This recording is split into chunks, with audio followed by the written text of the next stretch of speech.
اعوذ باللہ من الشیطان الرجیم بسم اللہ الرحمن الرحیم رب اشرح لی صدری ویسر لی امری واحلل عقدۃ من لسانی یفقہوا قولی۔ محترم سامعین و ناظرین، آج درس قرآن حکیم کے سلسلے میں سورہ صاد کے آیات نمبر 34 کو لے کر آپ لوگوں کی خدمت میں حاضر ہیں۔ آئیے آیات کی تلاوت اور اس کا ترجمہ اور مختصر مفہوم۔ وَلَقَدْ فَتَنَّا سُلَيْمَانَ وَأَلْقَيْنَا عَلَى كُرْسِيِّهِ جَسَدًا ثُمَّ أَنَابَ، اور ہم نے سلیمان کی آزمائش کی اور ان کے تخت پر ایک دھڑ ڈال دیا، پھر انہوں نے خدا کی طرف رجوع کیا۔ آیات کا ترجمہ ایک مرتبہ پھر سن لیجئے۔ اور ہم نے سلیمان کی آزمائش کی اور ان کے تخت پر ایک دھڑ ڈال دیا، پھر انہوں نے خدا کی طرف رجوع کیا۔ یہ تو آیات نمبر 34 کا بامحاورہ ترجمہ۔ اب اس آیات کے بارے میں مفسرین جو کچھ لکھا ہے اس کا لب لباب آپ کو بتاتے چلے، آپ کے نالج میں اضافہ کر لیں۔ اس آیات میں باری تعالیٰ نے حضرت سلیمان علیہ السلام کی ایک آزمائش اور امتحان کا تذکرہ فرمایا ہے، اور اس سلسلے میں صرف اتنا ذکر کیا گیا ہے کہ اس آزمائش کے دوران کوئی دھڑ حضرت سلیمان علیہ السلام کی کرسی پر ڈال دیا گیا تھا، اور اب وہ دھڑ کیا تھا، اس کے کرسی پر ڈالنے کا کیا مطلب ہے، کیوں ڈالا گیا، اور اس سے آزمائش کیوں کر ہوئی، کیوں امتحان لی، یہ تفصیلات نہ قرآن حکیم میں موجود ہیں اور نہ کسی صحیح حدیث سے ثابت ہیں، اس لیے کہ قرآن مجید کی تفسیر کا اسلوب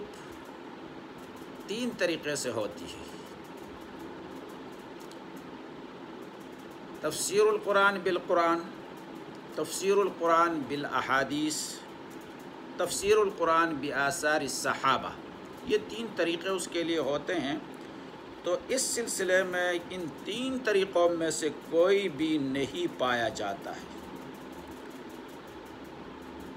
حافظ ابن کثیر اس کے بارے میں یہ خیال ظاہر کرتے ہیں کہ قرآن کریم جس بات کو مجمل چھوڑا ہے اس کی تفصیل میں پڑھنے کی کوئی ضرورت نہیں، بس اتنی بات پر ایمان رکھنا چاہیے کہ اللہ تعالیٰ نے حضرت سلیمان علیہ السلام کی کوئی امتحان کی تھی، جس کے بعد حضرت سلیمان علیہ السلام نے اللہ کی طرف پہلے سے زیادہ رجوع فرمایا۔ یہ ہونا بھی چاہیے کہ ایک آزمائش آئے، آزمائش کے بعد انسان کے رجوع الی اللہ میں اضافہ ہونا چاہیے، خصوصاً مسلمانوں کے لیے وہ تو نبی تھا، اور قرآن کریم کا اصل مقصد اتنے بیان سے پورا ہو جاتا ہے، اور آگے چھان بین چھیڑ چھاڑ کی کوئی ضرورت پیش نہیں آتی ہے۔ البتہ بعض مفسرین نے اس آزمائش کی تفصیلات کا کھوج لگانے کی کوشش کی ہے۔ آپ کے نالج میں اضافے کے لیے میں یہ بیان کرنا چاہتا ہوں، ورنہ بات اتنا ہی ہے جو عماد الدین حافظ نے بیان کیا ہے۔ اور اس سلسلے میں متعدد احتمالات بیان فرمائے ہیں مفسرین نے، ان میں سے بعض احتمالات تو خالص اسرائیلی روایات سے ماخوذ ہیں۔ مثلا یہ کہ حضرت سلیمان علیہ السلام کی حکومت کا راز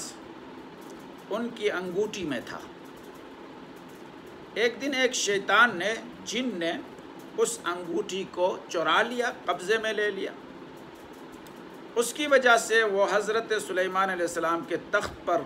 آپ ہی کے ہم شکل میں حکمران بن بیٹھا۔ 40 دن کے بعد حضرت سلیمان علیہ السلام کو وہ انگوٹھی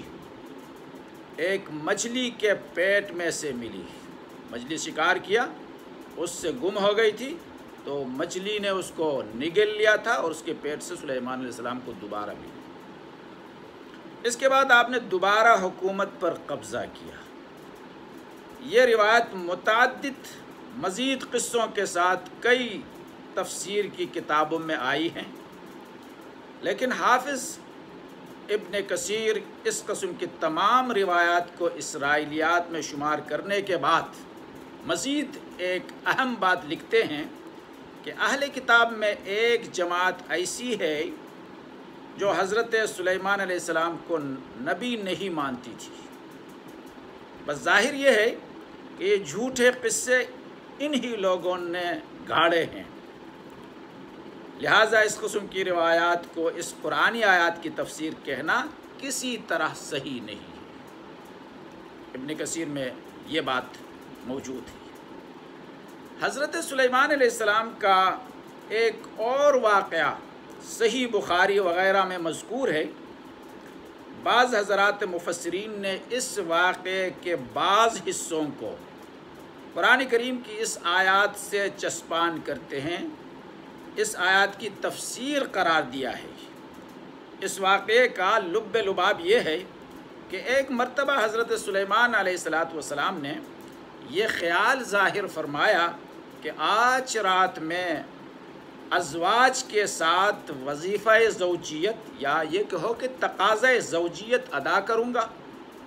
اور ان میں سے ہر بیوی سے ایک لڑکا پیدا ہوگا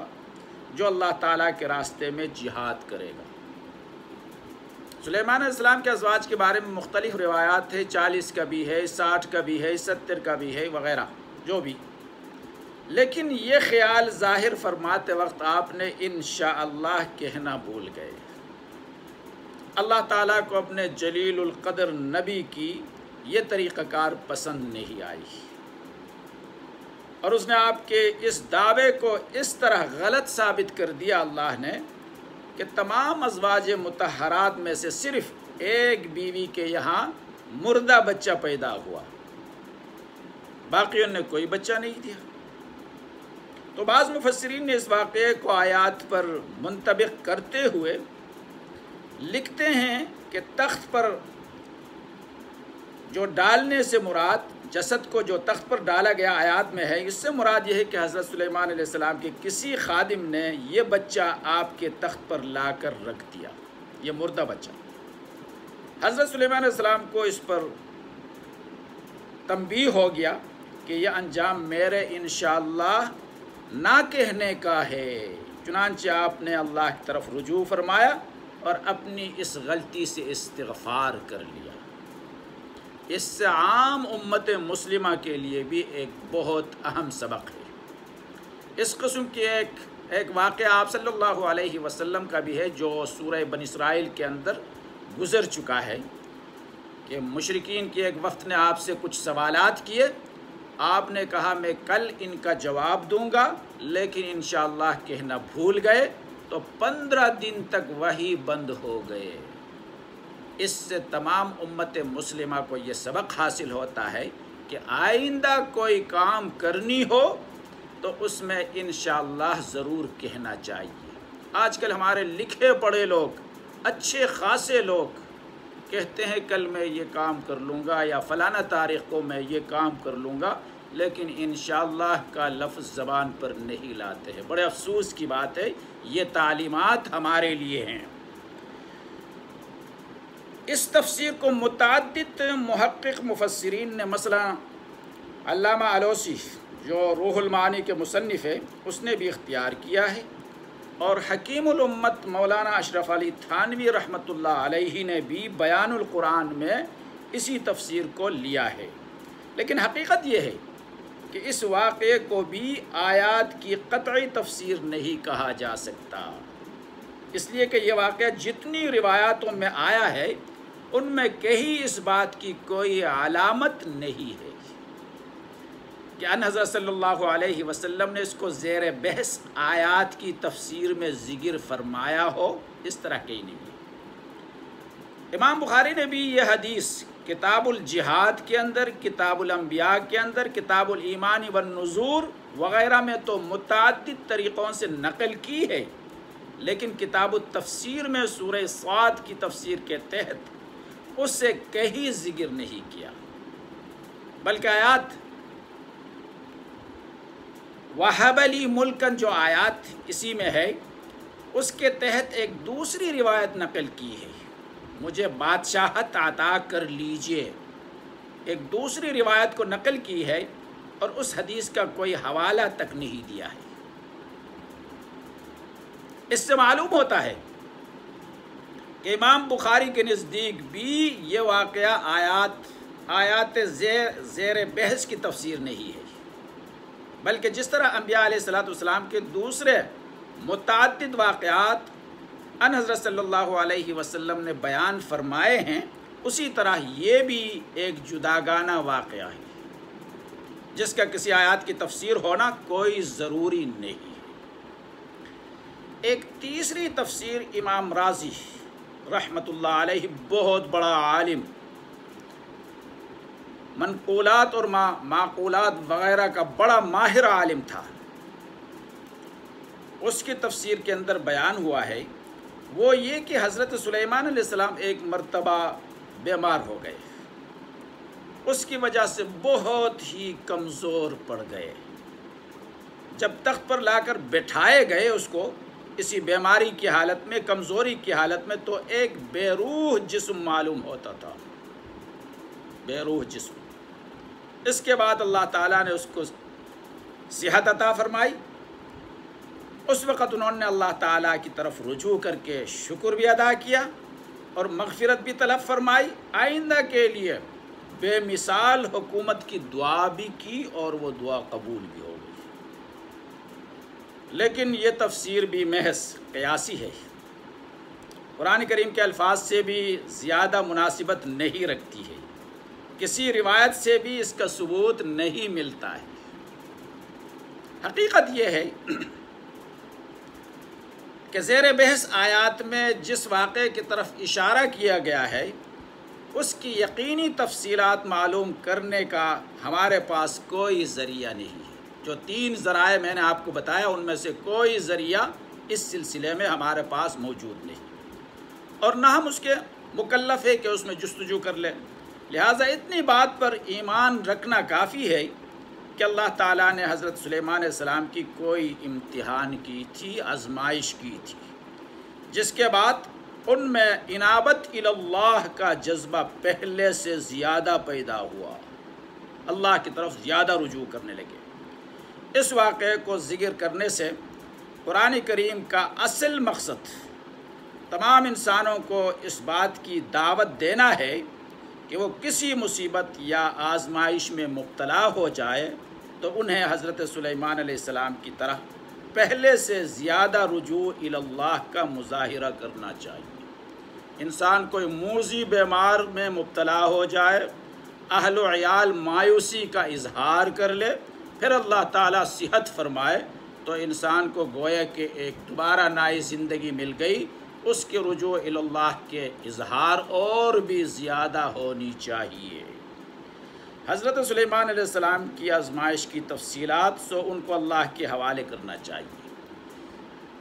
تو یہ تو آپ لوگوں کے نالج میں اضافے کے لیے میں نے 3 قسم کے واقعات کو آپ لوگوں کے سامنے بیان کر لیا، اور اصل بات تو وہی ہے کہ قرآن کا اصل مقصد یہی سے پورا ہوتا ہے کہ سلیمان علیہ السلام کو آزمائش میں ڈال دیا گیا تھا۔ اس آزمائش کے بعد حضرت سلیمان علیہ السلام زیادہ سے زیادہ، پہلے بھی رجوع اللہ نبی تھا، ہوا کرتا تھا زیادہ تر، لیکن اس آزمائش کے بعد اور بھی زیادہ رجوع اللہ ہونے لگے، اور یہ تمام امت مسلمہ کے لیے ایک سبق ہے۔ اللہ تعالیٰ قرآنی تعلیمات پر عمل کی توفیق عطا فرمائے۔ وما علینا الا البلاغ۔